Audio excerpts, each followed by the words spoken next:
เมยสุงค่ะเมื่อได้เป็นวันที่24เดือนธันวาคมที่6ปี2026ในตอนแรกข่าวใส่หมอหอมมีข่าว2ตอนที่มาเปิ้นเผาค่ะตอนที่1ก้นหลงแคมโบเดียตุกย้อนไหไทยเกียรติกังปันสุนไลแห่งการแคมโบเดียที่ในเมืองไทยข่าวเงาเทียงตอนหนึ่งค่ะได้ก็จุ้มนางยิงตาลองเพ่งเป้งลงปืนตีปันตั้งหู้ลองวัดไหวดีแห่งการยานเมืองในออนตั้งเปิ้นได้ก็เฮาขามาถ่วมด้วยข่าวโคในออนตั้ง เมื่อวันที่23เดือนธันวาคมปี2026ในมีข่าวงาออกมาว่าก้นหลวงแคมโบเดียตุยอนไหไทยเกียรติกังปันสุนไลแห่งการแคมโบเดียอันเหตุการณ์ว่าอยู่ที่ในเมืองไทยเนี่ยค่ะเมื่อพวงตีมีหลวงโอบลาดในปางกลมหลงจาจึงลมฟ้า UN Human Rights Council เมื่อวันที่22เดือนธันวาคมนั่นในอยู่ดีนายเกโสวรรณค่ะเป็นโพแดนแคมโบเดียอันมีว่าอยู่ดีในจาจึงลมฟ้าก็เลยเอาลวงอันไม่อกไม่ใจจ้วมลองข่มลมลองหลอดเพของแห่งการแคมโบเดียเหี่ยวก็มาลาดนะคะลาดว่าแห่งการในโคบทบยาหลวงเข่งต้าหลวงแปงจังหลวงไว้นาเล็กนาใหญ่หลวงใจหลวงเฮาเฮียงต่อเจอเขาปยอก็ตุกย้อนให้ฝ่ายตั้งเมืองไทยในตื้อกำเฮดจวมหลวงเกียรติกังและหลวงนับย้ำสุนไหลสุนเป็นกวนของแห่งการยานเมืองกูก็ลาดป้าเทียงว่าแห่งการยานเมืองอันว่าในอำกึ่งลีตกเป็นเป้าหมายยอก็ลวงไว้นานเล็กนายใหญ่ลวงแจกแผจันทานโดยเอาเจอจาดมาในคะเนาะมันเจิงว่าเอาเจอจาดเหี่ยวก็ไว้นานเล็กนายใหญ่มันเจิงว่าเจอจาดอันนั้นได้ก็ยุกยองเจอจาดอันได้ก็ถังเรียกว่าสวายเฮ็ดจังไหนอำกึ่งลีเป็นและอำกึ่งลีตกเป็นเหยื่อตั้งปัญหาปฏิฆาตั้งการเมืองเฮ็ดจังไหนก็เปิ้นนั้นแลทุกย้อนให้เมืองที่อันหับแห่งการนั่นกึ่งลีตื้อกำเฮ็ดจ้วมหนังปักเปิงเปิดตาหับฮ้องว่าแห่งการอันเขาเฮ็ดการนั่นและหับลวงเกียรติกังเนาะจอมหนังเปิงสุนเลยสุนเป็นก้นจะจึงลมฟ้าและได้กินเกียนจะจึงลมฟ้าว่าโดยสุนเลยสุนเป็นก้นนั่นเฮ็ดจังไหนลงปอนจึงแคมโบเดียเนี่ยก็ไล่ลาดอยู่ตาเสว่ายังตึกเตสืบแกเลดลวงข้องคำปัญหาปฏิคาด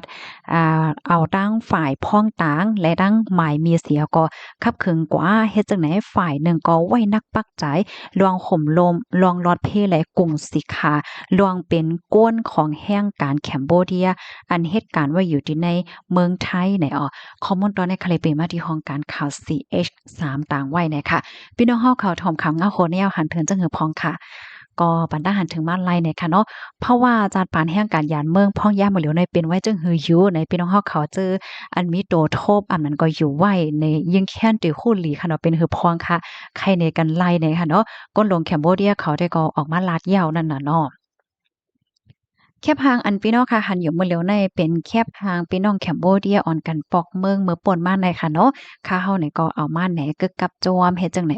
ลูกดีข่าวเงาโหนในเสแลกำในเฮาค่ะมาถ่อมด้วยข่าวเงาเทียงตอนหนึ่งค่ะอันในก็แหนจุ่มตรงหนึ่งฝ่ายแห่งการค่ะลงปืนตีปันตั้งโหตั้งหันลองวัดลองไหว้ว่าสังหวะเจ้าในไหนเมื่อวันที่21เดือนธันวาคมที่6ปี2526ในมีข่าวเงาออกมาว่าจุ้มนางยิ่งฝ่ายรองเพ่งเป้งเป็นธรรมนะคะเนาะ Women Workers for Justice Group WG WJG ค่ะลงปื้นที่ปันตั้งโหตั้งหันลองสุนไลแห่งการและลองวัดลองไหวที่ในแคมป์ก่อสร้างตีหนึ่งในเจตวันเกียงใหม่นะคะแคมป์ก่อสร้างที่นั่นก็เป็นปื้นที่อันมีพี่น้องแห่งการอยู่เศร้าไว้ตั้งนำลองลงปื้นที่ในปอกกำไนค่ะมีเป้าหมายเปิดตาปันตั้งโหตั้งหันฝ่ายปักเปิงไม้มีฝ่ายศูนย์ไล่ขั้นพื้นฐานอันเกี่ยวกับเลยลอง